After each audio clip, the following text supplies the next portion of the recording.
Hey guys, welcome back to my channel. Today I've got a basket case, one that's pretty bad. It's pretty bad considering what I've gotten in the last few months here. It's an MTD machine. It's been heavily neglected, never serviced. And what I want to do today is find out if this thing is even worth fixing. So I'm going to show you what I do to figure that out. And then I'll give you guys an idea of what the entire repair would cost if I'm going to go ahead with it. Even if I'm not, I'll still give you that amount. So let's get right into it. Okay, here it is. It's got a single cylinder Briggs engine. This is literally how it came to me, with the cover off, with the bolts missing except for one bolt here. All apart, been sitting like this. The blades are destroyed. You can see the blade right there. The deck looks in bad shape, and like I said, the customer even told me this thing has never ever been serviced, and it's been sitting outside summer, winter for quite a few years.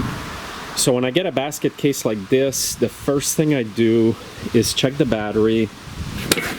Battery is dead as usual because these batteries only last 2-3 years at the most. So what I'll be doing here is putting in a good battery.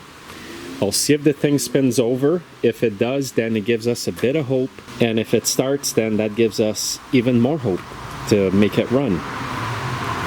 So now this thing is really abused. Look at this. This is all bad, but I'll leave this the way it is for now. I can at least know if it'll run the way it is. I'll check the fuel. It looks like the gas tank is full. It's pretty full. It looks pretty clear in there, except for some kind of piece of pipe at the bottom there. So I'll grab a new battery here from the shop.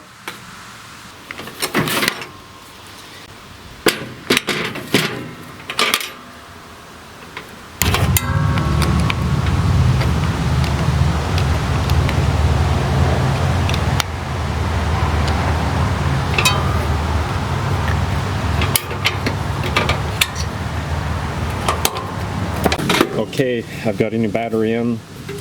Got the new battery in, let's try it.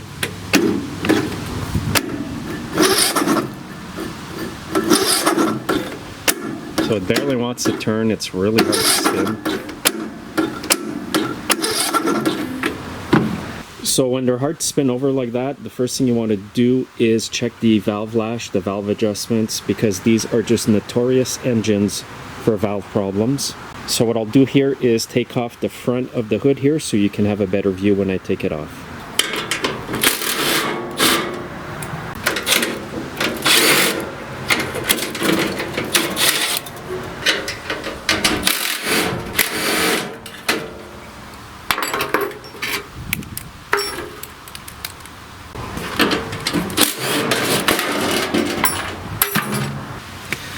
Okay, let's see what's hiding behind this valve cover. That's not water from the inside of the cover. It's just water from the rain here that came through that hole. And here's one of the bolts for the cover, way down in there. I'll get that out later.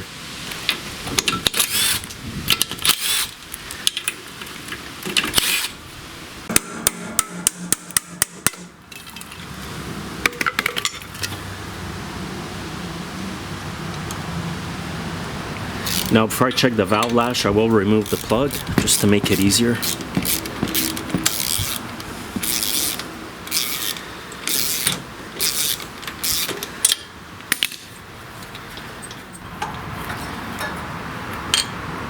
Alright, so I can check the valve lash pretty quickly.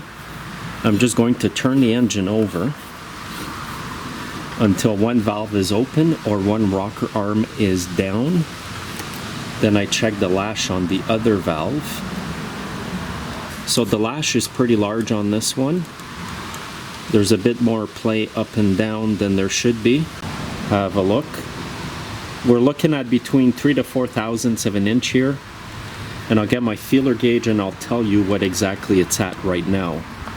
I'll try sliding an 8 thousandths blade in there and it goes right through. So we are at double. I'll try a 10,000ths, and I can get a 10,000ths in. So the lash is pretty large. It could be causing the hard to turn over problem that we had earlier. So I'm going to set these valves at 4,000ths of an inch. This is the blade for it. You can see it's extremely loose in there. What I'll do here is loosen the T20 torque screw in there and tighten this nut here, retighten the torque screw. And I'll just give a bit of tightening on the nut here to bring it down again.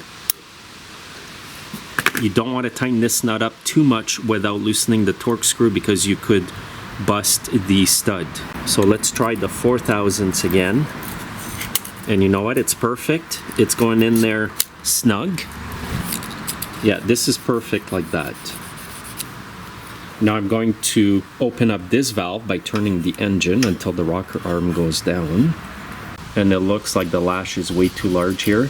And when I say the lash, I mean the space between the valve stem here and the rocker arm.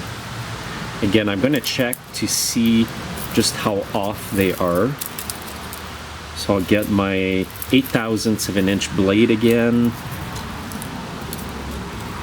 And it does go through. And I'll assume that the 10,000ths of an inch goes through as well. So that's way too much play, just like the valve below. What I'll do here again is loosen the torque screw inside here. Turn in the nut.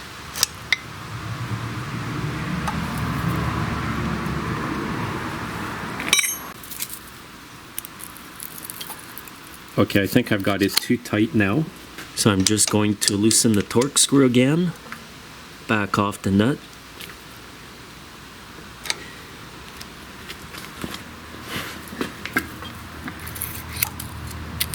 Okay, now we're just slightly too loose. And the way I'll fix that without loosening the torque screw is just give a little bit on the nut here, just a bit, just like that. And that's perfect. It's pretty snug, but there's going to be wear and tear, and it'll get loose again over time. So the 4,000ths of an inch here will be good.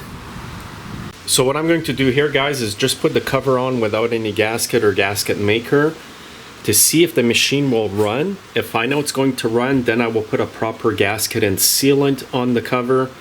The reason I'm just doing this quickly here is to see if that engine will run.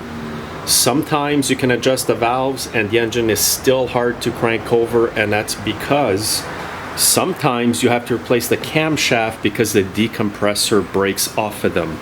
So I don't want to waste a gasket maker, go through all that just to find out that the camshaft is bad. So I'll just bolt this on quickly and we'll see if this thing will start.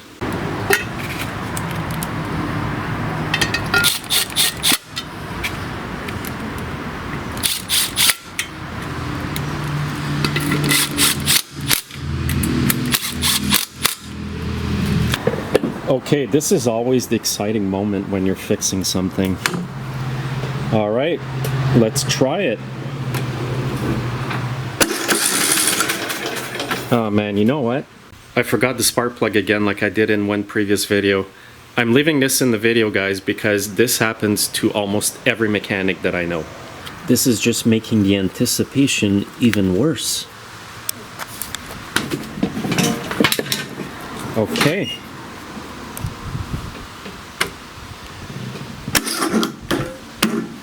Oh, she's tough to turn over, guys.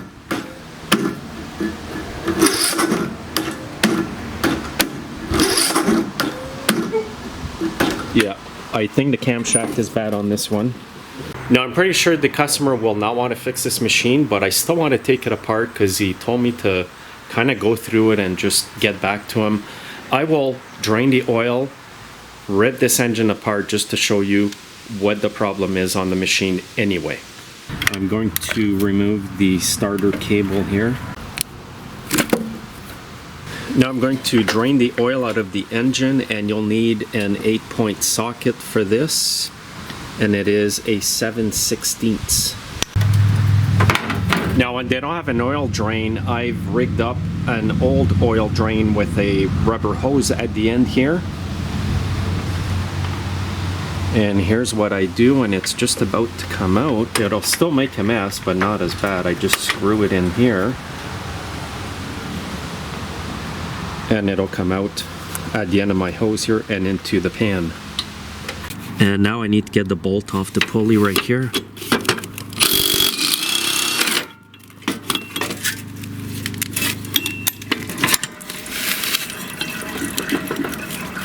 Now, while the engine oil is draining, I will remove the engine bolts, and I've got a 9/16 socket here.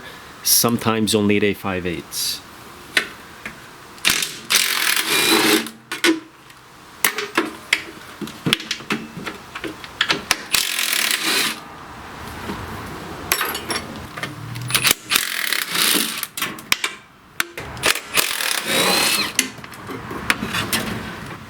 Okay, my oil is drained. I'll just take the drain plug out here.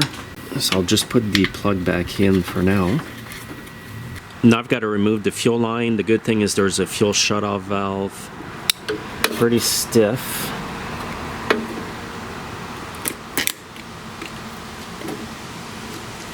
And I'll get the throttle cable off, and I think this is the last thing I need to remove.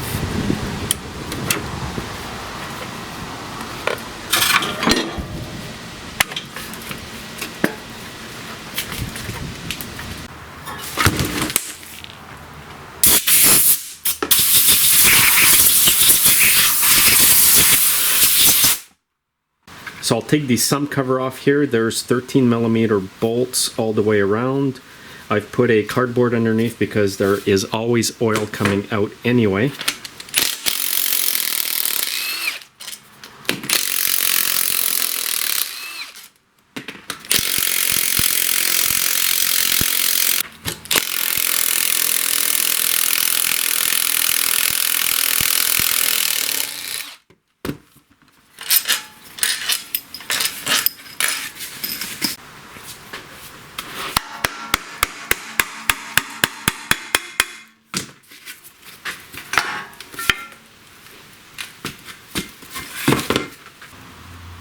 Here's the inside of that engine.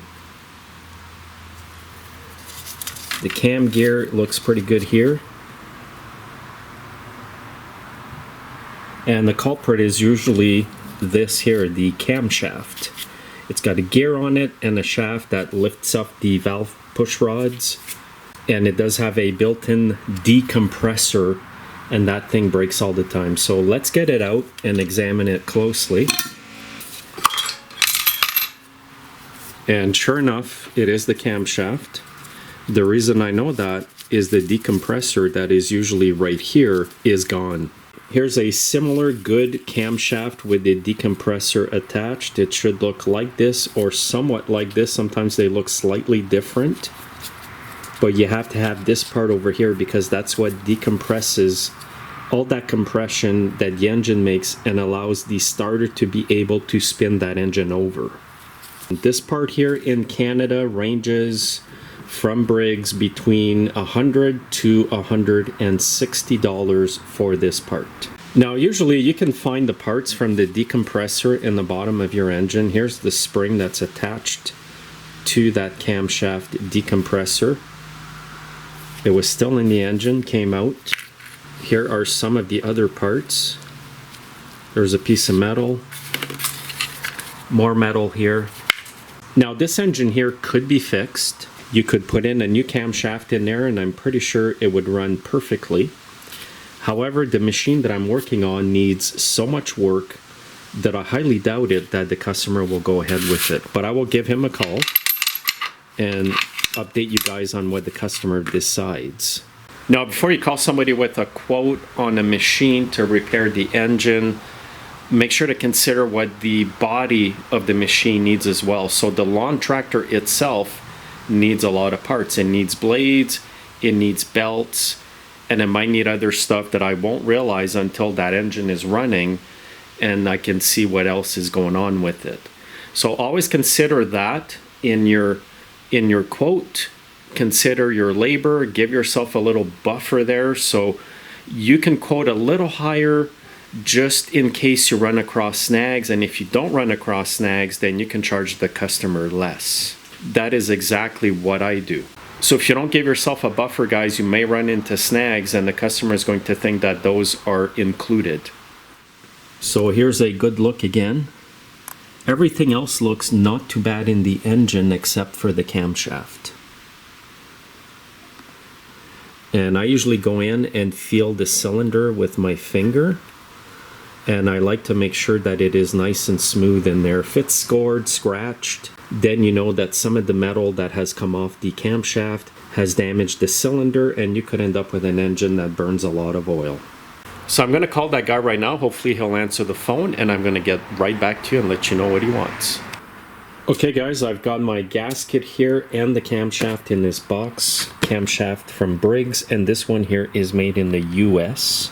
So what I'll do now is show you how to prep all the engine parts before reassembling it. Alright, so what I'm using to clean off the old gasket here on the engine parts is a Scotch-Brite pad on my die grinder. Now I'm using the green pad today, but if the gasket is hard to get off, I will use the red pads.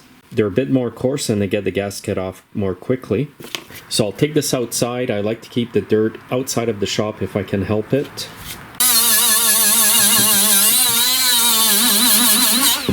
I'm going to switch over to the red pad.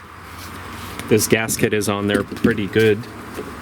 And don't forget to wear your safety glasses.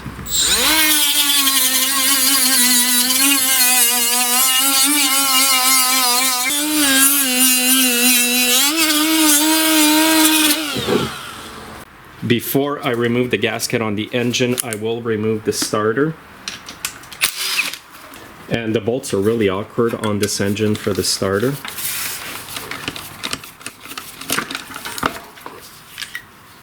Now the reason I removed the starter is to be able to get in here properly to clean the old gasket off.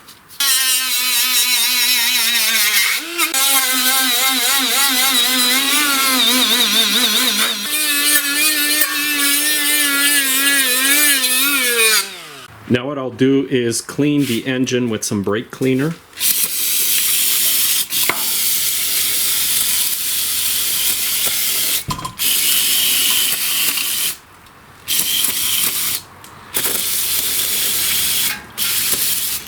Now I've got the sump in a container here. I will clean that thoroughly inside and outside. Now you're probably wondering why there's so much sludge at the bottom of this sump. This is most likely caused by lack of changing the oil in this engine over its life. So you're going to get some sludge buildup. And now with some parts cleaner and a paintbrush, I'm going to clean it out thoroughly.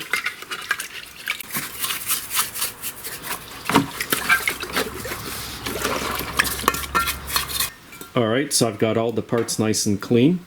What I need to do now is remove the valve cover.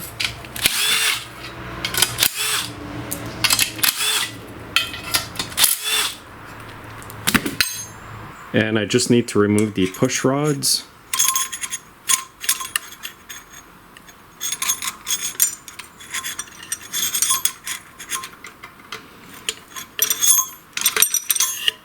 And make sure you mark the push rods. The aluminum one goes at the bottom, and you want to put them in the exact same position they were in. You can tell by the wear mark up here from it rubbing against this, so you want it like that. And it's a good idea to remove these small caps before they get lost. And I'm just going to sand this part here a bit. I just put a bit of WD-40, and with a 400 paper, I'm just going to clean the outer part here of the shaft. Sometimes rust builds up on there and it's harder to get the sump cover back on.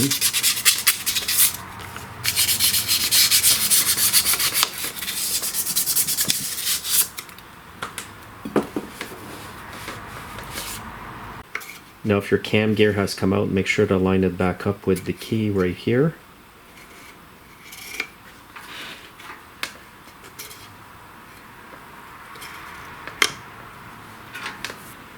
So the first part I'm going to put in is the camshaft, and again I will have this part number in the video description. Here's what you get with the camshaft. Nice new camshaft with the actual decompressor on it. This is what fails most of the time on these machines. And you will also get these two parts here that go under the push rods and your oil pump shaft. So what I'll do here is get these two parts out, and they go right in here. Push them in all the way to the top.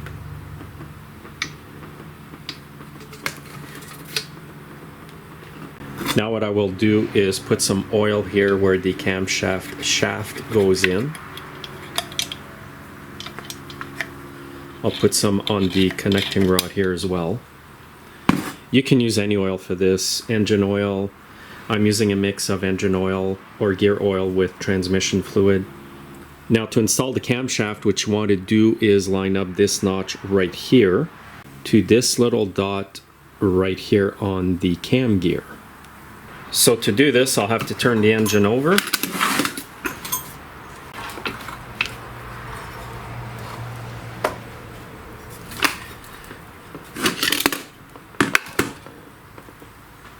And then just get it in there.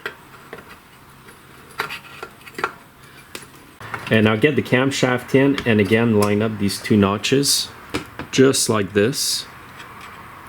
Now what I'm going to do is prep the gasket surface here with some gasket maker just for added protection. And today I'm using Honda Bond HT. This is awesome stuff. So I'm just going to put a thin film all around. You can probably get away with just using the gasket, but I like to put that just for the added protection, as I mentioned. It's just too much work to have to take it all apart again to fix a small oil leak because you didn't put some gasket maker. And you don't need that much. You don't want to go crazy with this stuff. And I'm going to prep the sump cover as well. I'll just do the exact same thing I did on the engine here. Now the sump gasket you need is part number 697110. And just be careful opening this envelope because sometimes you can actually tear into the gasket.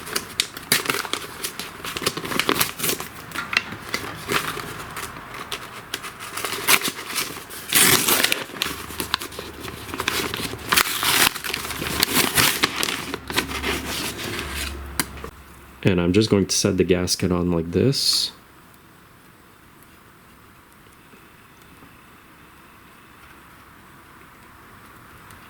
And when you do this job, do not forget your governor. So set it on there exactly like this. Here's a close look.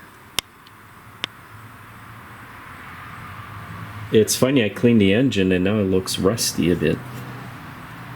And also another tip, when you work on these engines, be careful of the fan here because it's like super brittle. It's extremely easy to break these fins. I've actually done it in the past, that's why I'm telling you. So what I'll do here before I put the sump on is put some oil here on the shaft. This is to make it easier for the crank seal to actually get onto the crankshaft. And before you put the sump cover on, examine your seal. Make sure that the inner spring is in it. So it's a little round spring that's inside the seal. If it's not there, the seal will be very soft here. This looks super good. I will add a bit of oil right on the seal though, because it gets a bit tricky putting these on sometimes. I usually keep these seals in stock because it's easy to damage them. Now I'm just going to slide it over. Make sure I'm lined up here first.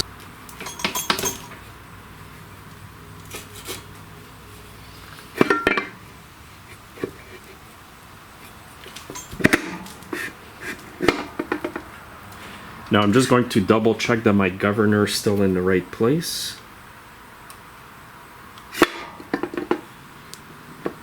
Now when you're at this point, you want to make sure that the seal is going on the crankshaft properly.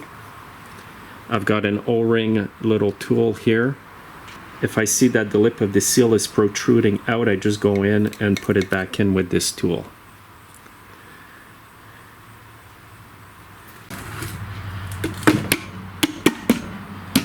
So this one went on with no hitches here.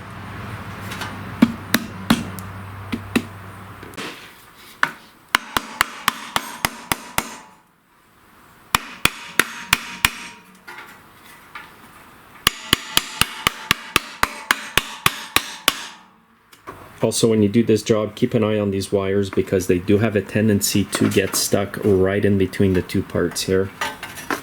And if your seal looks like this, then it's on properly. You can see the lip of the seal there is completely all around properly on that crankshaft. Now, if you do need a new seal here, it's part number 795387. And here it is. And now I'm just going to get the bolt started on this engine.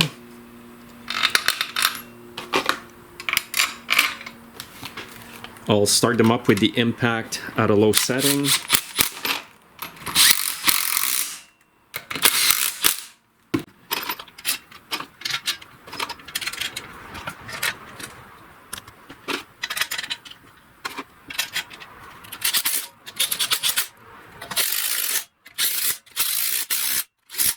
And now I'm just going to go around the engine sump here and tighten up the bolts evenly.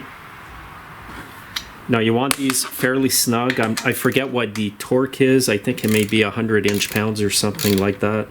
It's not excessively tight, but you want to tighten them up in an even fashion, so diagonally.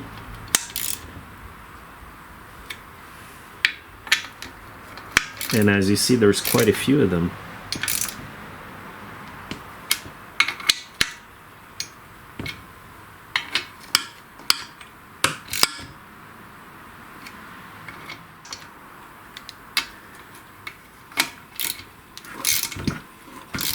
Now what you want to do right away with the spark plug out is make sure that your engine actually turns.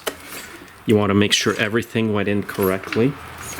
So if you can turn it, everything was put on correctly, which is good. Now this engine here has a busted screen here, so I will be replacing that.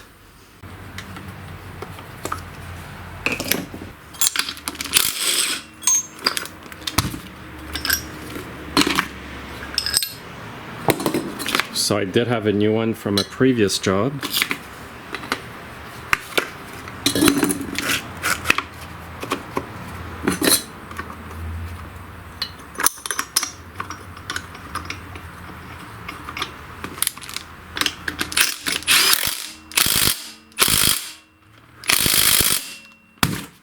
Now I need to get the push rods in, and first of all I want to show you where they actually need to go. So if you look in the hole, you can see right at the bottom there's like a small hole. That's where you want to sit your rods into. And sometimes you'll need the flashlight to save you some time. And put the aluminum rod at the bottom. And now put the little caps on the valve stems.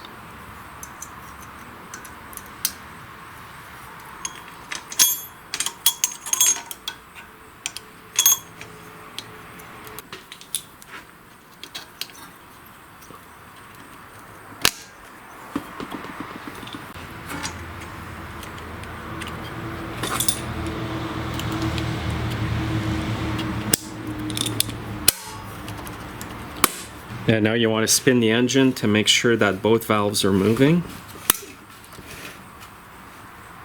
So this one is open, which is the exhaust valve. So I will check the lash on this one. And I usually set them between 3 to 5 thousandths. This one's perfect. Now I'll spin the engine until this one is open.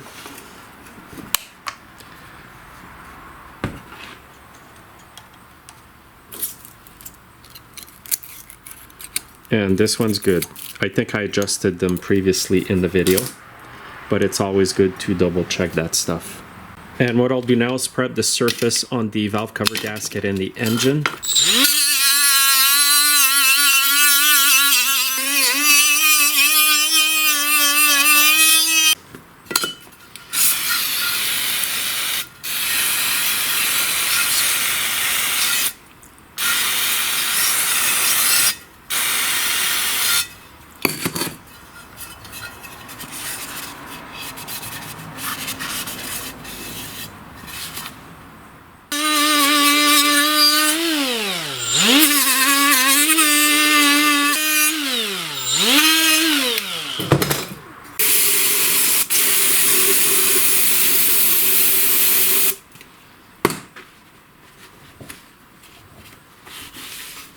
So I've prepped these surfaces here ready for the gasket. I am putting a gasket, not just gasket maker. This is the part number for that gasket, 272475S. And here's that gasket. I guess these companies want to save money at the factory, so they don't put a gasket, they just put sealant. And make sure you put the cover in this direction. If not, your model number and type code will be underneath, and pretty near impossible to see if you need to get parts.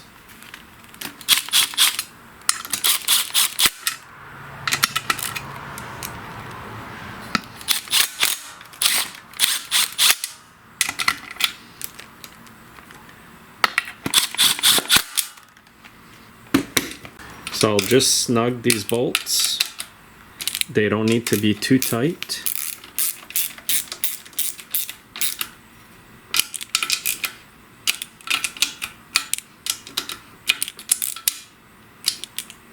And I'll put in a new spark plug Champion RC12YC.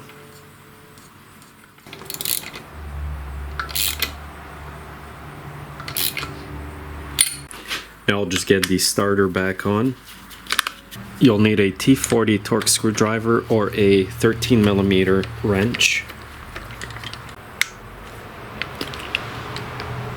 Now, one thing I want to mention here, this shaft is for the engines that have an oil filter and an oil pump.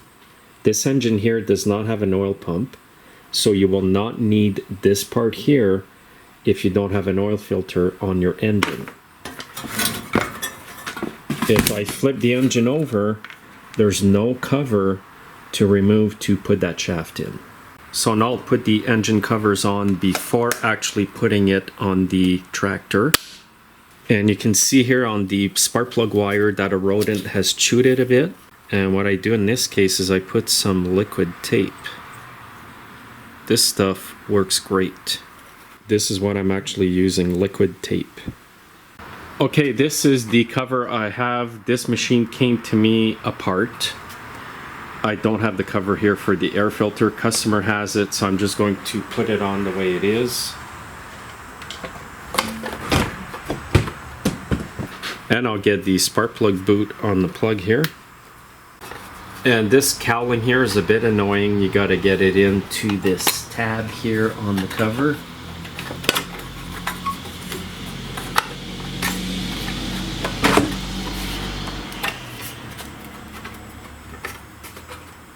So you got two bolts here, two at the back.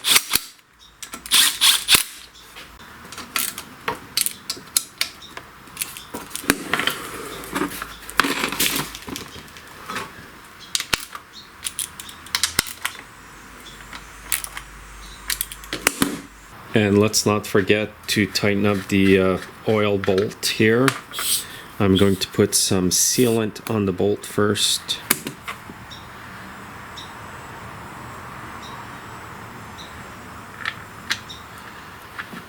And what I used here is Loctite 567. Works good for that.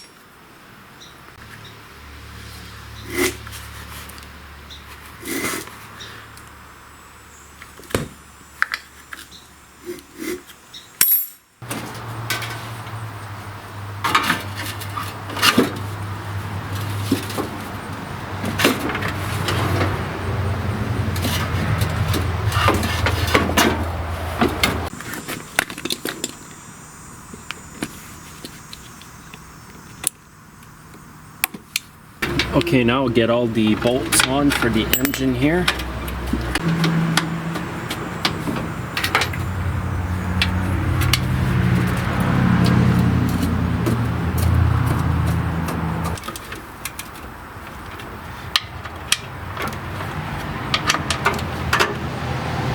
So I've got all the 4 engine bolts tightened up.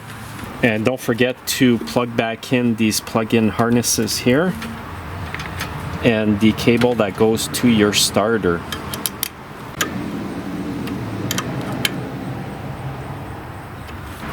And I'll get the throttle cable in here.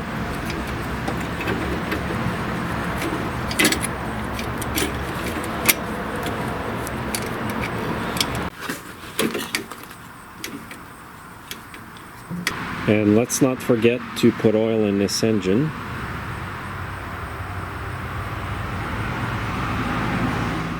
Alright, so I've got everything ready to go here. I'm just going to start it up and see if this thing will run. Choke.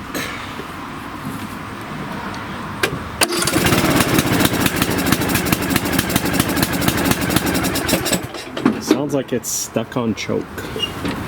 Okay, another sticky choke here. I've seen this before.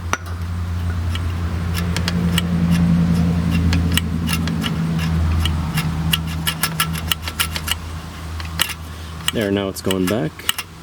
Okay, let's do this again.